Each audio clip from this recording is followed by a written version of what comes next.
Kenapa Al-Quran itu dibuka dengan Bismillahirrahmanirrahim? Mari kita kaji tetap menggunakan 10% dari ilmu nahwu. Simak videonya. Al-Quran yang dibuka dengan Bismillahirrahmanirrahim itu bukan tanpa alasan. Sekarang kita akan bahas bagaimana keistimewaan Bismillahirrahmanirrahim. Jadi Bismillah ini sebagai majrur, Allahi sebagai mudhafun ilaih, Ar-Rahmani sifat, Ar-Rahimi sifat. Jadi Bismillah, para ulama ulumul Quran sudah berpendapat, para ulama ulumul Quran mengatakan sesungguhnya Al-Quran itu terkumpul di dalam Al-Fatihah. Makanya Al-Fatihah itu dinamakan Ummul Quran, ibunya Al-Quran. Kemudian di Al-Fatihah itu terkumpul dalam basmalah. Inti Fatihah itu adalah di basmalahnya. Dan di basmalah itu intinya adalah pada huruf ba-nya. Pada huruf ba ini saja. Apa makna ba? Para ulama mengatakan makna ba di sana adalah bikana, makana, biyakunu, ma yakunu. Apa artinya ini? Karena inti dari semua kehidupan adalah makna ba yang ada pada lafaz Bismillahirrahmanirrahim. Apa artinya bikana, makana, biyakunu, ma yakunu? Dengan sebab Allah lah apa yang telah terjadi, dan dengan sebab Allah lah apa yang sedang terjadi dan akan terjadi. Jadi itu inti kehidupan kita. Apa masa lalu kita, itu Allah. Apa yang sedang kita kerjakan, itu Allah. Dan apa yang akan terjadi di masa depan kita, itu Allah. Jadi semua tentang kehidupan ini tercangkup dalam satu huruf, yaitu ba saja. Kemudian, ba ini para ulama nahwu tidak mau kalah menafsirkan. Para ulama nahwu mengatakan ba ini adalah ba zaidah. Ada yang mengatakan ba asli. Kalau ba zaidah, itu berarti memiliki makna dua. Apa maksudnya ba zaidah? Zaidah itu tidak ada tempat kembali atau tidak ada tempat muta'alaknya. Ya. Kemudian, apa maknanya? Ada dua. Yang pertama isti'anah, yang kedua musohabah. Ya, musohabah itu maknanya ma'a, diartikan dengan atau bersama. Kalau isti'anah itu diartikan dengan juga, tapi biasanya masuk pada isim fi'il alat. Ya, apa maknanya?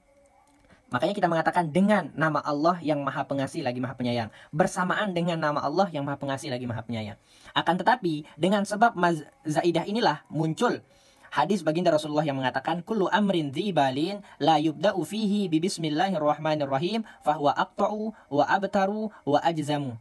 Segala perkara yang memiliki kebaikan yang tidak dimulai dengan mengucapkan bismillahirrahmanirrahim, maka perkara itu aqta'u wa abtaru wa ajzamu. Apa makna aqta'u wa abtaru wa ajzamu? Maknanya adalah nakisun wa qalilul barakati. Perkara itu kurang dan sedikit barokahnya. Kita makan umpamanya. Makan ini kan memiliki kebaikan, memiliki kemuliaan. Makan yang dimulai dengan bismillah itu jauh lebih afdol, akan menghasilkan pahala daripada makan yang tidak dimulai dengan bismillah. Kalau ini hanya akan mendapatkan kenyang saja, tapi kalau ini akan mendapatkan pahala, kebarokahan, dan ridho Allah Subhanahu wa Ta'ala. Ya, ini ulama nahwu mengatakan dia itu zaidah. Sehingga kalau dia dikatakan zaidah, bagaimana dong kedudukannya? Oke. Ulama nahwu berkomentar lagi, Bismillahirrahmanirrahim. Bismi ini sebagai mubtada. Mubtada itu marfu, tapi bismi ini dia marfu karena kenapa? Istighol. Harokatnya sibuk dengan huruf jar zaidah ini. Walaupun dia zaidah, tapi tetap dia beramal membaris bawahkan isim. Sehingga tanda baris depannya itu adalah istighol, karena sibuk dia baris depannya, dia mengikuti baris bawah karena ada huruf jar zaidah. Allahi sebagai mudhafun ilaih. Mana khobarnya? Khobarnya ditakdirkan takdiran mabdu'un bihi. Nah, ini ditakdirkan khobarnya. Ya, Ar-Rahmani, Ar-Rahimi. Ini sebagai naat, Sehingga dengan nama Allah yang Maha Pengasih, yang dimulai dengannya yang Maha Pengasih lagi Maha Penyayang. Ini kalau kita mengatakan ba ini adalah zaidah.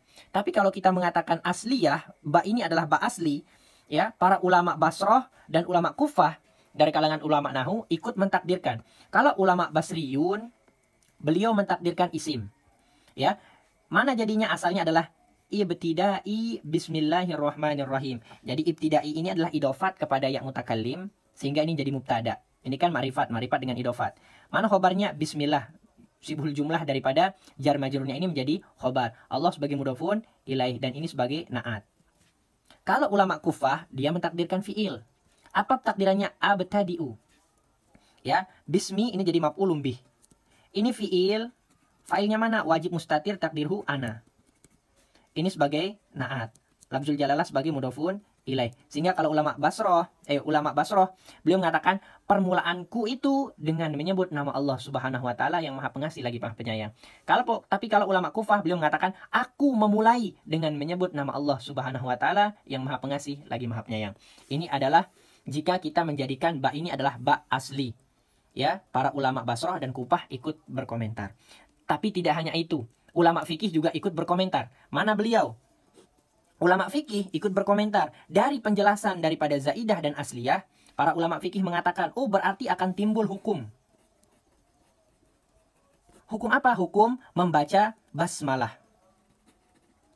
Hukum membaca basmalah menurut ulama fikih itu ada 5. Yang pertama wajib. Kapan wajib? Sholah. Ini hukumnya wajib. 4 mazhab wajib. Walaupun ada yang jahar, ada yang sir. Tapi tetap ini dibaca. Ya, dibaca walaupun dia sir tapi tetap wajib membaca Fatihah. Ya. Dalam sholat misal wajib kita baca bismillah. Ya, kalau kita tidak baca berarti tidak sah sholat kita. Yang kedua haram. Kapan kita membaca bismillah itu haram? Ketika melakukan pekerjaan haram. Kasyar bil khomri misal. Kita minum khamar kemudian kita membaca bismillah, justru itu kita akan mendapatkan dosa. Haram hukumnya. Yang ketiga an-nadbu sunnah. Kapan kita membaca bismillah itu sunnah? Ala kulli amrin zibalin. Setiap perkara yang memiliki kebaikan, kemuliaan, belajar, mencari nafkah, itu semuanya memiliki kemuliaan, berarti sunnah kita mengucapkan bismillah. Selanjutnya yang keempat, karohah, artinya makruh. Kapan kita mengucapkan bismillah itu makruh? Kalau kita mengerjakan pekerjaan yang dimakruhkan. Ya, kita mengucap bismillah berarti hukumnya makruh. Yang kelima adalah ibahah, boleh, hukumnya boleh. Kapan? Alal mabahithi allati la syarafa fiha. Ya, terhadap pekerjaan-pekerjaan yang tidak ada kemuliaan. Contoh, memindahkan barang. Memindahkan barang, misal.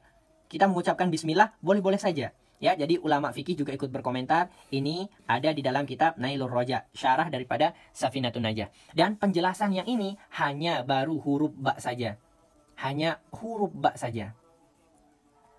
Bagaimana dengan ismi? Bagaimana dengan Allahi, Ar-Rahmani, Ar-Rahimi? Ya, ini kalau kita menggunakan 10% daripada ilmu nahwu yang telah kita miliki. Mana dalil semua ini? Dalilnya tercangkup dalam kitab Ya Abati.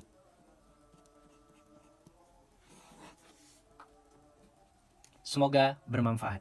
Bagaimana? Ini bukan ilmu cocok-cocokan. Ini sudah dibahas oleh ulama, baik itu ulama nahu, ulama ulumul Quran, ulama fikih sudah membahas. Karena Al-Quran adalah sumber ilmu, jadi dibahas oleh para ulama, diturunkan berdasarkan seperti apa yang di video tadi. Itu hanya 10%. Hanya huruf ba yang dibahas. Bagaimana dengan yang lain? Oke, bagi kalian yang ingin belajar ilmu nahu, saya sudah buka kelas Soyadun Nahwi, Sang Pemburu Nahu di Instagram. Hanya bisa diakses oleh orang-orang yang sudah berlangganan. Di sana kita akan bahas secara berurutan dari pertama kali pembahasan sampai akhir.